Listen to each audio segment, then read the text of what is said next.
Ooh, I see you use the word bossing. You should never roll out your back.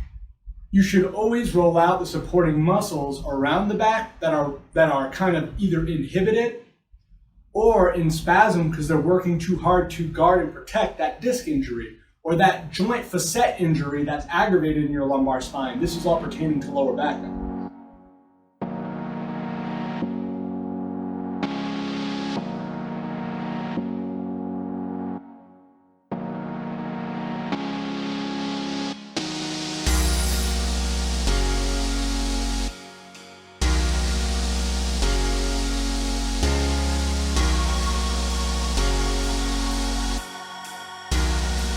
Here we go, everybody.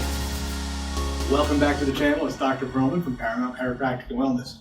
Now, this video is of the utmost importance. Yes, that's right. UTMOST importance. Why? Because we have been working with so many people, and if you are a patient of ours, or have you heard anything that I've said, so the way we practice here at our clinic is, unless you are an acute disc injury or an acute strained muscle injury, we try to get you to be able to hold your adjustments, right? This concept of holding your adjustments.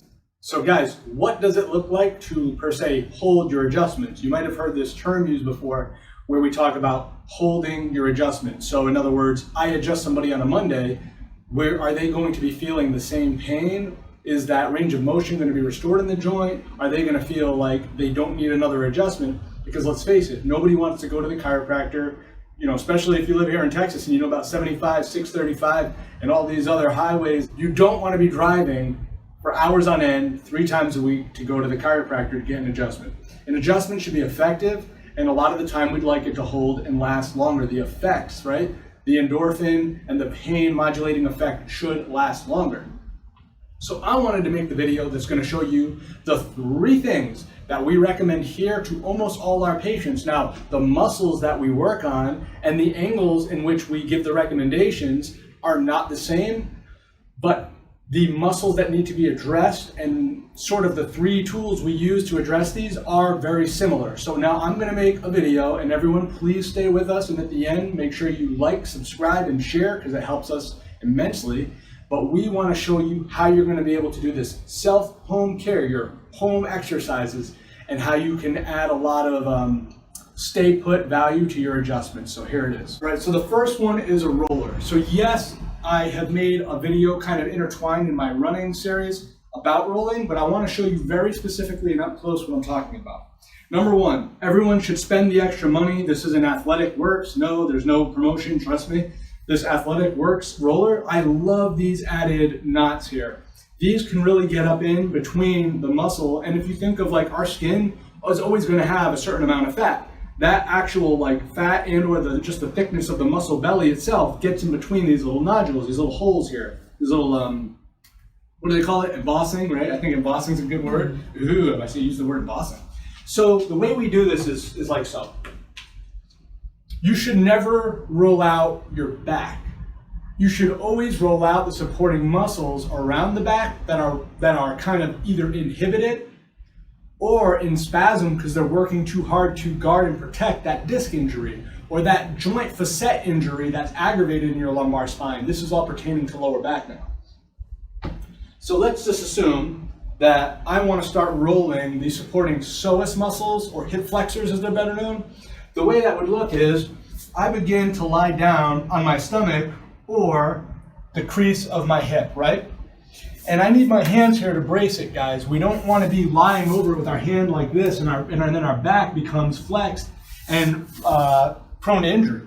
So if I'm just lying down like this on my roller, I can start by getting right over, if you can see, this area near the groin and the top of the quad muscle and the pelvis, but not on the bone, is where you want to start these oscillations. And what you'll notice is as you turn your body, whether it's all this on the side like this, or if I kind of get more over the top of it like this, you're going to find a tender spot. That tender spot is then where you want to challenge going a little lower and a little higher. And if that tender spot goes away, you will then want to roll a little bit more straight like this. You might want to stay a little bit more on the outside like this. Again, this is what they call the glute medius muscle. if you roll back enough over here on like kind of that posterior or farther back in the butt, that's like your piriformis muscle. And again, you don't just want to roll back and forth. You then want to start working on an angle where you're rolling back in or you're rolling further out.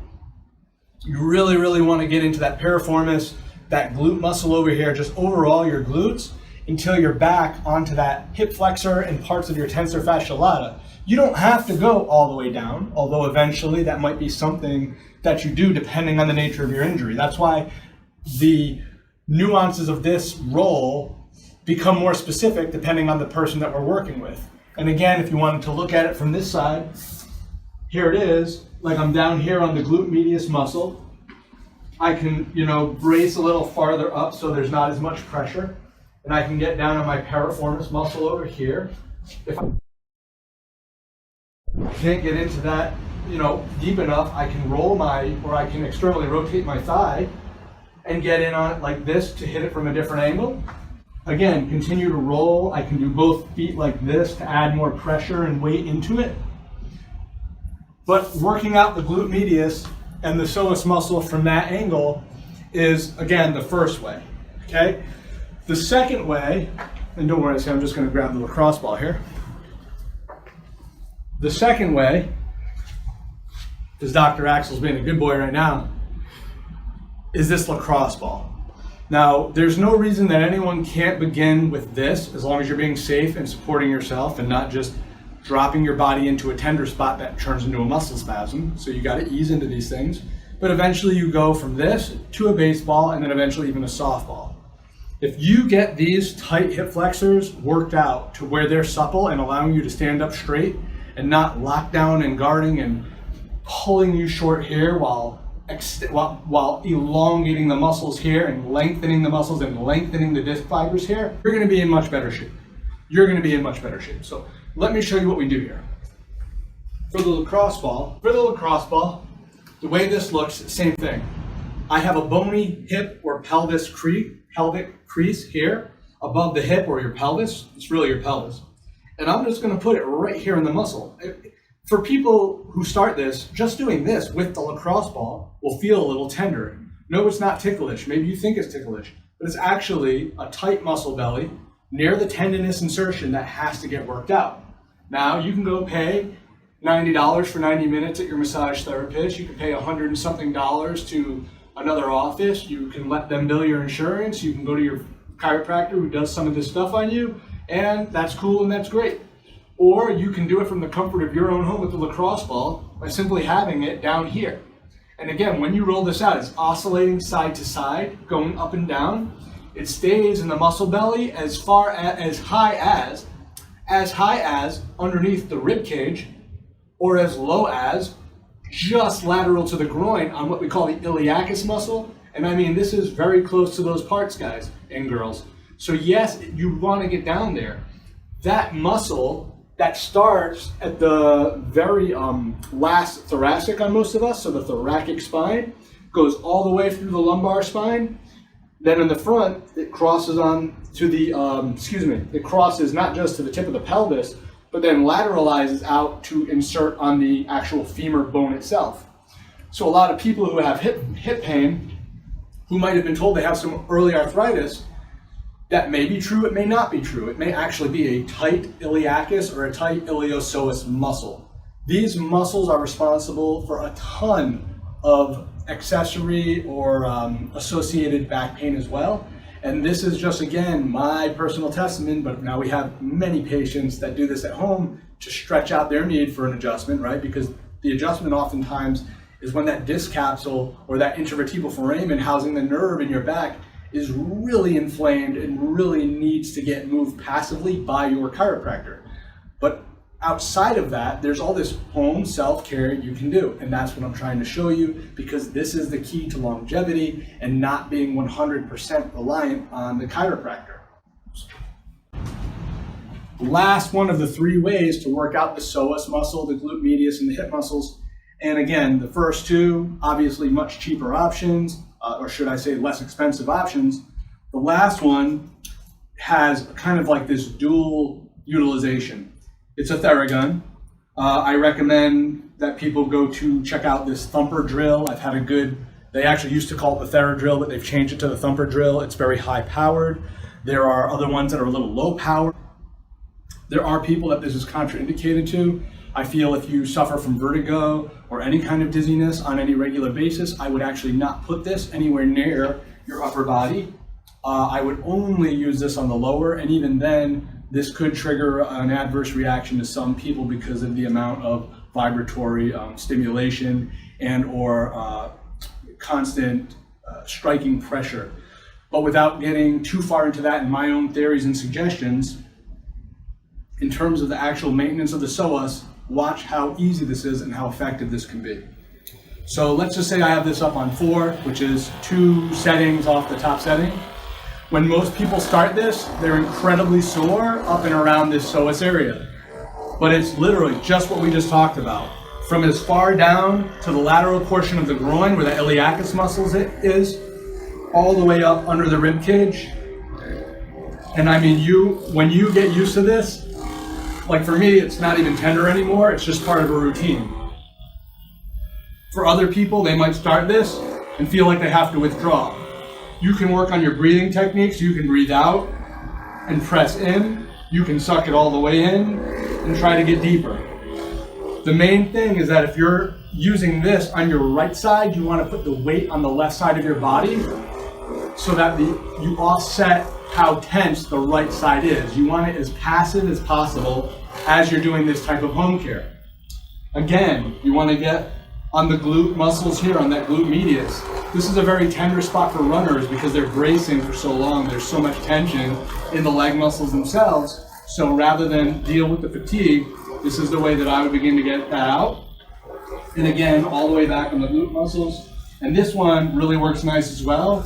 You can get in on the hamstrings. So if you were a victim of tight hamstrings, which is very little of us, I promise you, if you do this daily, sometimes twice a day, and you get on all those supporting, surrounding tender muscles, your back pain will reduce. Will it be healed? No. Do you need an adjustment? Probably yes. But let's assume that you've already seen the chiropractor. They've gotten you out of that acute pain. You're beginning to get over the hump. This is the 3-tier home maintenance way to sort of, self-manage and get some of that stay put value through the accessory muscles that help support and take the load off of actual overbracing on the back when these muscles are working and feeling good. So, common question we get asked is, how long should we be doing these exercises for? The answer is there's no magic number. However, I think that you should be devoting at least 3 to 5 minutes, which is nothing. We all have 3 to 5 minutes to actually rolling or lacrosse/baseballing these muscles here and these muscles here. As far as the theragun, I mean, this is like a 30 to 60 second thing, all the way up to 3 to 5 minute thing. It just depends on, does your muscle have an appreciable different feeling of looseness and a little bit less tension in those areas? Is it now a little bit easier to, stretch your quad? Is it a little bit easier to stand up straight and stretch back? Is the pain that I just kind of felt here where that chief area is that, has that reduced from using either the theragun only or the lacrosse ball and the roller and or any one of the 3 or combination 2 of the 3 or one of the 3? That's why I'm showing you this. You can use any which ones you want to achieve the desired effect, but I'm showing you the muscles that need to get worked. Last thing I'm going to show you, this is a bonus. If you stuck around to the end, you get the bonus. What have we won? Tell them what they've won. So you can use something as simple as this rubber band or something as advanced as this thick band. I don't know what the brands are called. I don't even know. Jen ordered these one time on Amazon and now we have them. So again, if your glute muscles are turned off and your glute medius muscles are not active in such a way that it supports your lumbar spine and you're properly loading your glutes, hamstrings, hip firing properly, your back is going to be taking the brunt of all the load. Obviously, it doesn't help that we sit down for a billion hours a day, which everything I just showed you is how to combat it. But this right here is a medium band. and we're gonna go just below the knee.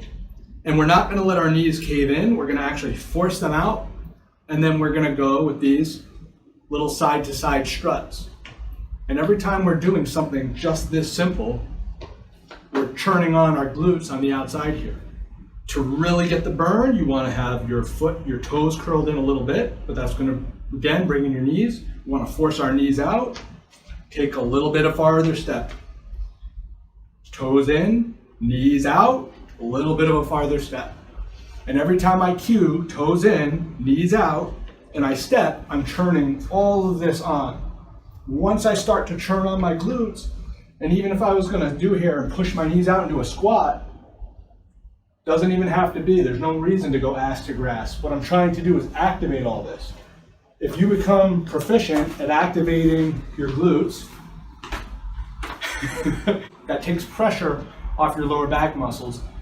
I've made videos in the past, hopefully I'll leave them in the link here, about squatting properly and deadlifting properly if you are someone who goes to the gym or attributes the reason you can't anymore to a back injury.